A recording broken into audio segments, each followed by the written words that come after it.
of the Jedi and the beginning of The Force Awakens, that mysterious 28-year gap. That's right. See, I remembered it was 28 years. Yeah, that's good. And then then there's a whole bunch of other stuff you're doing, space battles and vehicles and just on and on and on. And I mean, the complexity, the scale, the scope of this title is astonishing. So tell me a little bit about that. Yeah, I think it's, this is modern blockbuster video game development. I've been making games a long time, and this one is perhaps the most ambitious one. And what I love about it is how these three studios can work together. They've got particular areas of expertise. Obviously, we've got DICE, for decades worth of multiplayer experience. We've got a new motive team, but they're filled with people there's a ton of story experience, and then they're going to bring a new Star Wars, authentic Star Wars story to us. And then obviously my home studio at Criterion, and we're around a bunch of different things, but it's about the feel. And so we'll get into more Starfighters at Gamescom, but we'll talk a little bit about it. But the feel of the Starfighters, I think you played some of it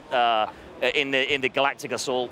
Yeah, Justin, why don't you talk a little bit about your take on what we played there on Pro? Well, yeah, actually, really quick, I wanted to touch on the fact that, you represent Criterion, and you have a larger role in this game now. Yeah. And I know Criterion is known for, their vehicular prowess, obviously with the Burnout games and everything. You guys are really popular for that kind of thing. How do you translate that feeling, that just raw, amazing feeling of driving a car into the outer space battles that you guys are working on? Yeah, for it's funny because like at first look you think there wouldn't be any similarities at all, but there is, because much of feeling of that fantasy of being in a starfighter, for example, but make it exciting, and it's the same thing actually. Yeah.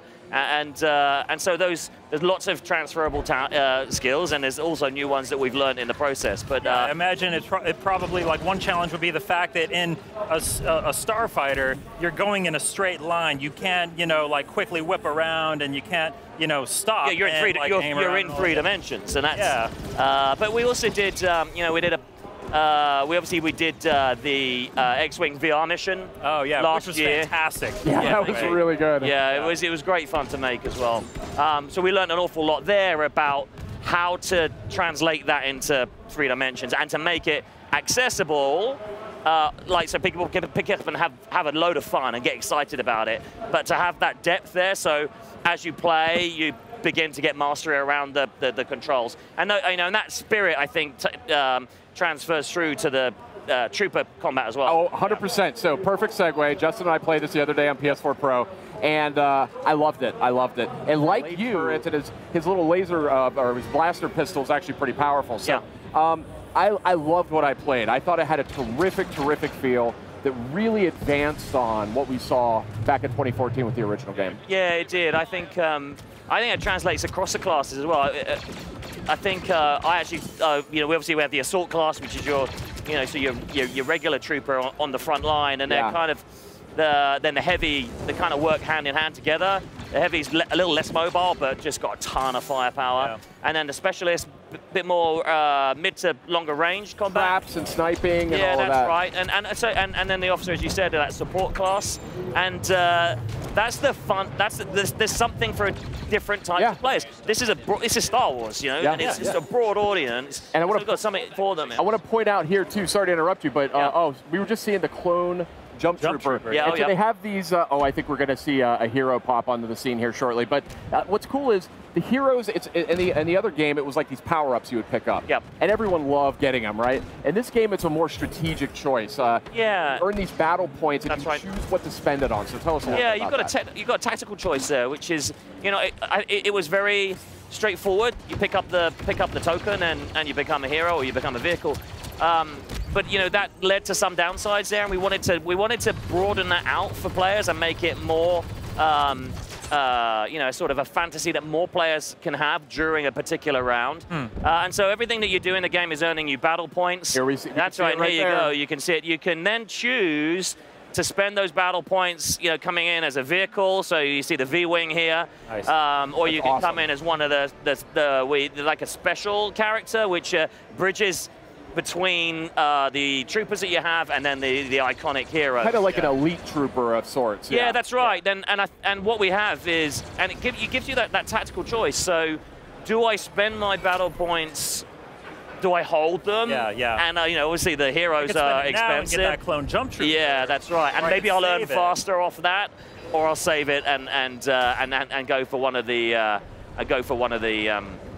heroes. Yeah. So one of the strategies that that's a good strategy. Speaking of strategy. That was my strategy right there. Star cards. The star cards, they have 3 base abilities for each of these troopers, and each of the starfighters and the heroes, and then you can then customize and change the extent of those abilities. So there's a lot more depth within for players to collect and to really change up how they're playing with a particular trooper or a particular hero. Now, as if this game wasn't ambitious enough, I know you folks have very big plans for kind of live services. That's right, yeah. So basically, this game's going to launch in November. It's going to come out, and then it's going to start evolving. You guys are going to have new content. You're going to have events. In fact, one of the first pieces of new content you're going to have relates to The Last Jedi coming out this December. That's right. So we announced at the weekend the first, we call them seasons. I think a season's going to be multiple weeks where we can release new content for free. We will also do other ways in which we can change up parts of the game and just to engage with players on a more frequent basis. So the really cool thing about having that free content is that obviously everyone can continue to play together. So in December we're Finn, so it's great. We got that tweet from John Boyega. Yeah. It's great to be able to give him a new Star Wars story. But so he's also going to come and get involved as one of our playable heroes alongside Captain Phasma. And then we, if you remember from the Last Jedi teaser trailer, we have the planet Crate, so we have an experience there as well, and Dakar too. So that's a really exciting way, and I think it sort of is a new way in which it's such a huge universe that we get to play in. It's a great way in which we can continue to evolve the game over time. I gotta say, we've been talking a lot about the multiplayer, which plays fantastic. It feels really good to play. I'm actually really excited about the single-player campaign, though, which is something that the first game didn't have. People are very excited about it. Obviously, like Sid mentioned, it bridges that gap between Return of the Jedi and The Force Awakens. And Janina, who is playing the part of Iden Versio, just looks to be bringing so much energy and charisma to that role, so much that she was able to host that segment during EA Play the other day. Yeah, it was great. And she was fantastic. Yeah, that's yeah, she's great. This is a new, this is an authentic Star Wars story, so it's fantastic. The team at Motive worked really closely with the Lucas Story Group. Again, very much thinking about how can we tell a story inside that time frame, and it also brings a few threads together. I don't know if you familiar with things like Shattered Empire, but the things that Lucas were publishing on the lead up to The Force Awakens began to feel little bits of detail in there. So it's actually great that we can take some of that one. So the Sentinel, the droid that delivers the Emperor's sort of dying wishes. It's a powerful moment for us to bring that in. But and it's a fresh perspective. What if when the Death Star 2 explodes, that's a catastrophic event rather than a celebration with Ewoks. How much of those story beats came from Lucas, and how many of them were just the team writing the story? How much of it was them just saying, like, let's see if Lucas will let us do this? Yeah, well I think no, it's way more collaborative than that actually, and we have an awesome relationship with Lucas.